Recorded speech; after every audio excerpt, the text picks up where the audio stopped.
Yeah. Well, I mean, you did that, it's not wrong.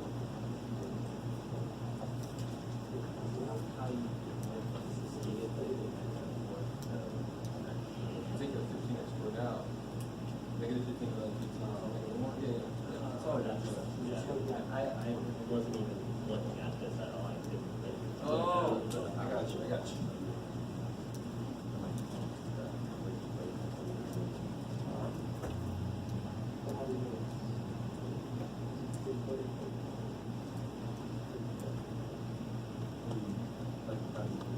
Is this jiving with what you guys got? Is that what I have? Yeah. Okay.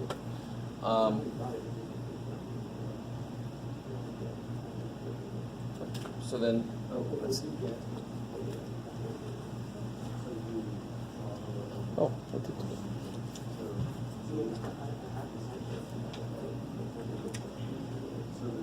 So here the multiplicity of 0 is even, so it's going to stay the same sign on both sides. The odd ones are going to go through. Okay. So if I plug in 14 billion, or maybe just 2, that's positive, negative, positive. So it looks like it's negative here. It's 0 here, here, and here. So then what should it be here? Positive. Should change signs around 1. Stay the same sign around 0. And then change signs around negative 1. Again, if you don't trust that, just put in a point from each section. Like if I put 1/2 in, don't overthink it. 1/2 square, okay, it's positive. 1 minus half is positive. 1 plus a half is positive. Positive is positive. You don't care about the number. You just care about the sign. Okay. So that means that, if I drew a rough sketch, it'd go down, rest up, rest down. Right? So it looks like there's a min at -1, what? 2. Or -2, sorry. Yeah, so it'd be -5 plus 3, -2. And it looks like there's a max at 1, 2. I like it. Okay. And now and this also gives me an idea of concavity. Don't trust this, obviously. Especially when I'm going to show you one that's got a nifty cusp thing happening. That's one where you got to be real careful because you're not going to know what this shit's going to look like from this. Here's my critical numbers, cool. And notice how everything would be odd multiplicity. Because if I broke this guy up, it'd be to the first power. So everything's odd in multiplicity, so I don't have to worry about all this weird, freaky shit. I could just plug, like, 5 in. That's positive. That would be negative, so it should be negative out here. Is that cool? No? Go ahead. Here we are. And then it's going to change signs everywhere, because everything's odd multiplicity. It's going to be plus, minus, plus. And see if that matches up. Concave up, concave down, concave up, concave down. That kind of matches up. It's not a proof of anything. It doesn't mean whatever. It's just a nice little verification. So like I said, it's up, down, up, down. What's the inflection points? It's going to be negative square root of 1/2. Oh shit. This is where Mr. Calculator comes in handy.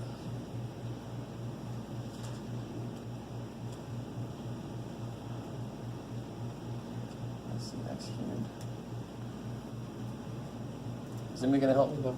You know what I mean? Is that 0.707-ish? Yes? Okay. 0.7. Bloop. Okay. And then we've got 0. That's easy. 0. Is that cool?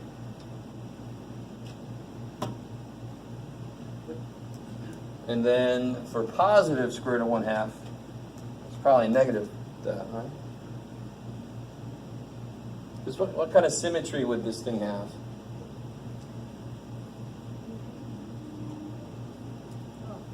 Odd symmetry. So sure enough, if you plug in positive square root of 1/2, you got to get the negative what you got for the other two. That's the idea of odd symmetry. Let me stop here for a second. I think it's negative, negative, and positive, positive. Is it? Okay. I don't know. Is it? Negative up here? Positive there. I'm crowdsourcing this. Did you see me actually do anything? No. So I'm relying on you guys now. Yes? Okay. And look over here. That is supposed to be a minimum. It's supposed to be, let's see, can we get anything from this? No. You can't really tell. Well, it looks like that should be higher than that, doesn't it? But, you know, don't rely on a proof. Just get the freaking thing out of your calculator. All right, how are we doing so far? Okay, nothing major yet. So now I've got my, this is a little thing. It's not really going to help us graph it, but I will ask for it. What are the intervals where it's increasing? Would just be -1 to 0. Is that cool? I mean, right? You guys get this? 0 to 1, decreasing everywhere else. Concave up would be, I'm not going to list it, is that okay? Would be this interval, that interval, concave down is this interval, that interval. Sweet. That's just a little quick thing to write as an answer. That's the intervals. For the 0.7, I lied. It was 1.3. I did the square root of. Everybody else is just like, sounds good, guys. From him, and then somebody else can say, wait a minute. Now, I'm not coming down on you. I didn't do it. I'm just hoping a few of you guys can validate each other's. So it should be It's for the negative 1.24. -1.24? Yeah. Okay. I love you guys. You're all out there like, what is going on? I didn't calculate shit. I'm relying on you guys. So this should be positive 1.24? 0.7 is probably because of the square root. Yes. I just did the square root of 1/2. I thought that's what you were asking. Oh, I see. Yeah. All right. Blah, blah, let me see. Blah, blah, blah. Okay. Everybody cool with that? Now I'm going to ask you for the intervals, and you should be able to plot. Just give me the intervals where it's increasing. All right, that should be easy. Let's do the graph of this thing. So let's see. Critical points. What are my x-intercepts?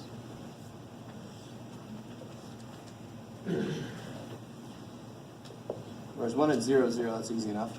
If you factor that thing, you get x cubed times 5 minus 3x squared. Is everybody with me what I'm doing? Trying to see the x-intercepts. This is kind of gross, but oh well. So I get an x-intercept of 0. That's easy. Is it 0? Yeah. And then this one is going to be divided by 3. Take a square root of 5/3 plus or minus. Oh boy. So I got x-intercepts at 0, 0. Let me see. Let me give myself some. And then 0, 1, negative. Square root of 5 over 3 is like 1.1 something? 1.3? Sure. So let's see. 1, 2, negative 1, negative 2. Everything seems to be happening in there, right? 1.3 you said, so 1.3 is right exactly there. It is, and then negative 1.3 is right there. Sure, Jeff. Just let it, make it big. There you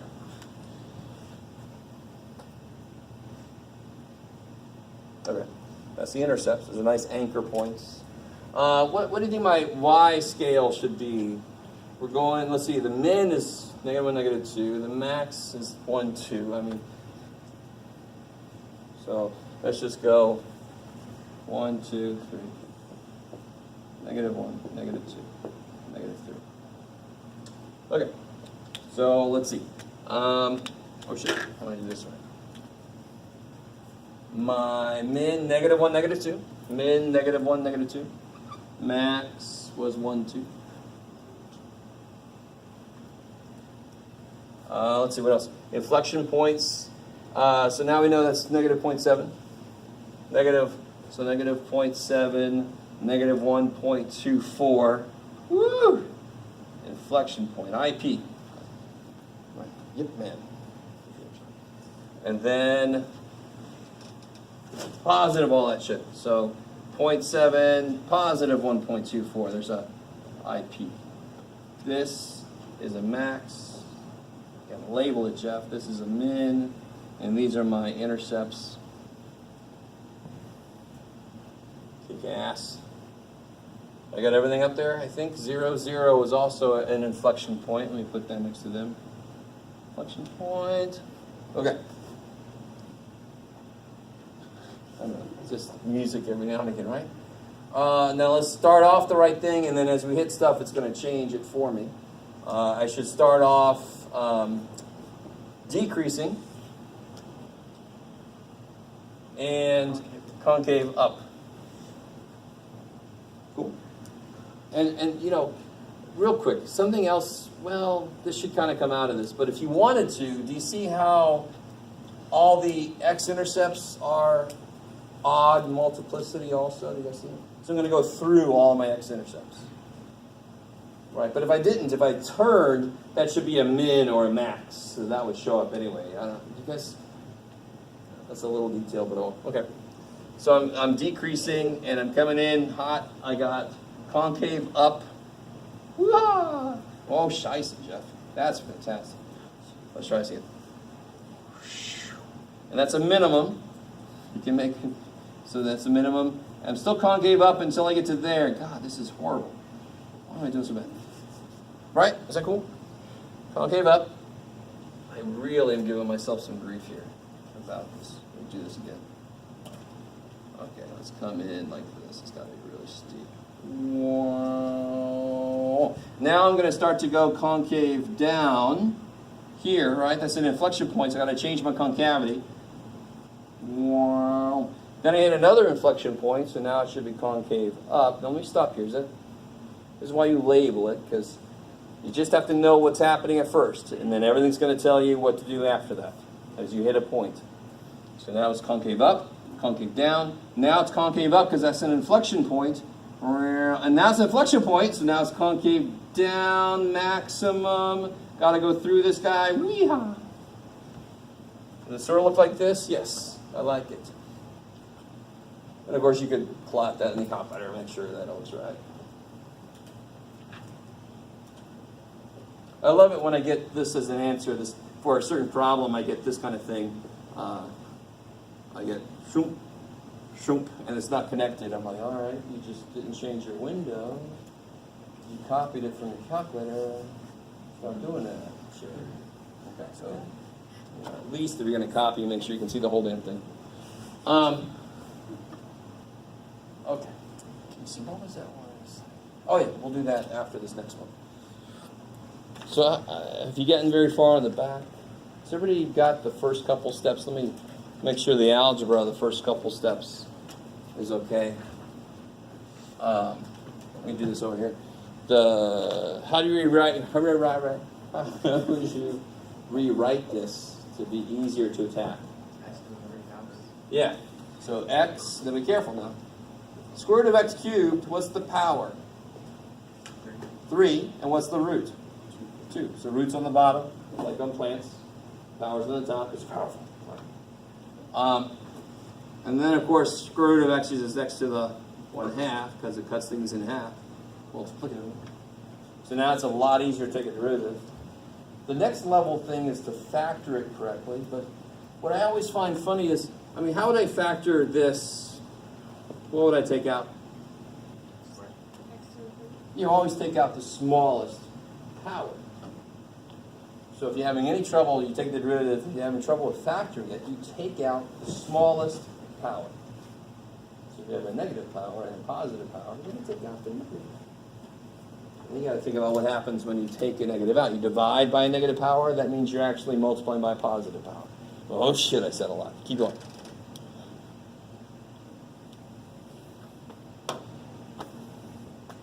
Oh man. I got a shirt where somebody's shooting a basketball and it has the formula for the parabola next to it. It would have been perfect for a complimentary shirt, yeah. But then I felt like today was just a War of the Worlds day, so.